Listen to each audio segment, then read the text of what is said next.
So this chat is me picking at a thread that's really been percolating inside of me since talking about the expulsions, England, Spain, Portugal, and researching. I'm going to talk about Vienna next and moving people into ghettos. And it's really, as I look at it, it's all the same thing.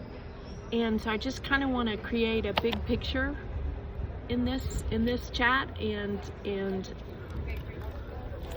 share my thoughts. So this is the outline that forms across history. Is you see, okay, we portray the Jewish people as corrupt, sinful, evil. Their father is the devil. We create this narrative in society early on, the 200s, 200s. And then we push them, starting with Constantine, we push them out of the marketplace. So we economically banish them with the laws that are passed.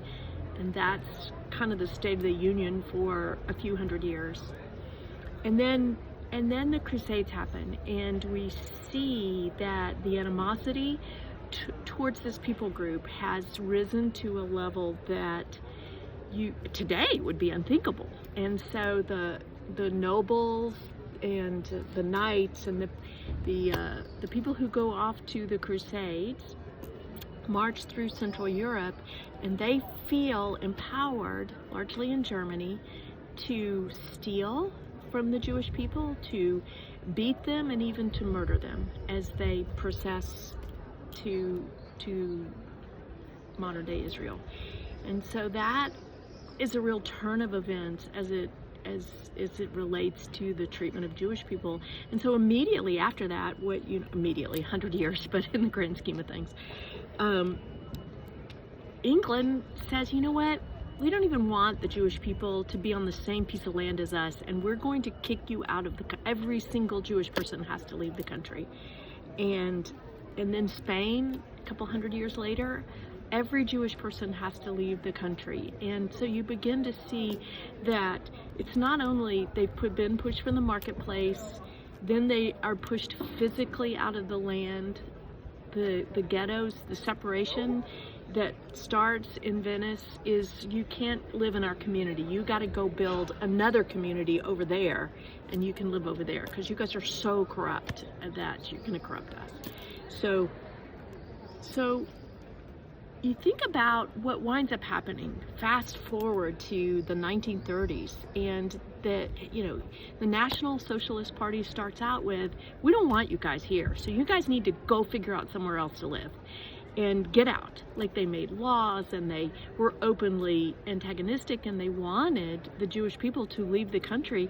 But the problem is that no one would take them. Not the United States, not Great Britain. No, they couldn't go back to what is modern day Israel any longer. They weren't welcome.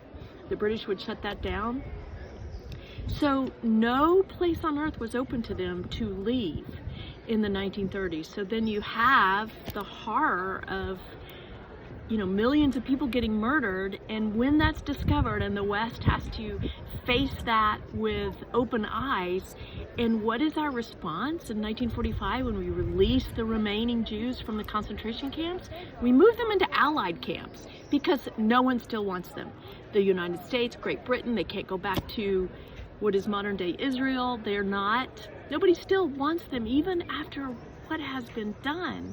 And so as I kind of pull back and I look at that, the realization is that it's the same. It's the same hatred that's prevailed, that said you can't be among us economically, and then you can't be among us physically, and then you know what, nobody physically wants you in their country, so we're gonna have to kill you. It's all the same logical progression. And that was all done under the big banner of Christianity. Well, in its inception. put Hitler under that banner. But so then we're a post-Christian society in the West, and so our reasons for hating this people are secular now. We're a secular society, and so we have secular reasons. So guess what? Now we justify their mistreatment as through political reasons, through secular governmental reason. But ask yourself, it's the exact same hatred. It's the exact same. So you don't belong anywhere on earth. You don't belong in Israel. You don't belong there. You are, and then just make up your long list of things that you are that are provably not true if someone would actually look at the facts. But people don't. They just take hold of this ancient hatred. And so my contention is just, or my cry here is just to say, if you look at it in the aggregate, it's not whatever it is, and it is a spiritual battle. And what I would pray and hope for is that we as believers would approach this with the seriousness and gravity that it should, so that in our that it deserves, right? A seriousness and a gravity. It's not a political issue, I would contend. I would contend that it's a spiritual issue.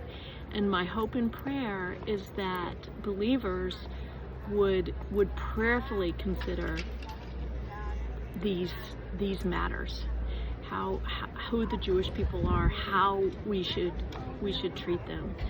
And I believe that our silence and our compliance with, take it like if you were in 1930s Germany and you're like, they got a war star, so what? That's not the first time that's happened. It's our silence and our compliance, our going along with, is the most powerful tool in the hands of the spiritual forces that are the enemy of this people. So my prayer is that we don't find ourselves on the wrong side of history as it relates to the Jews.